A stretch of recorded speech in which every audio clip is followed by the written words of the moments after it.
Mga ka-stroke, kung nakabengkong pa yung kamay at nakasarado pang ganyan, ayan, isa-isa nyong i-open lagi yan araw-araw. Ayan, nagbubukas yung ganyan. Ayan, dahil ang daliri ang pinakamatagal mag-recover. Ayan, ibukan nyo lagi ng ganyan. Ayan, sumasaradong ganyan. Tapos itong elbow, pag tumigas na, dahan-dahan yung igaganyan. Kung hanggang sa lang kaya. Ayan.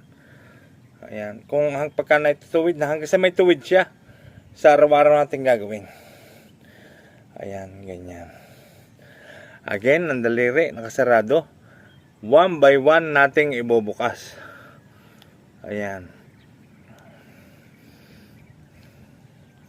Sa akin kasi, hintuturo na iwanan eh. At saka ang hinlalaki. Pero, ano ko na siya. Ayan. Dahil ganyan ang ginagawa ko lagi eh. Lagi nyo siyang i-stretch. Ayan. Tapos para dito sa elbow. Ayan.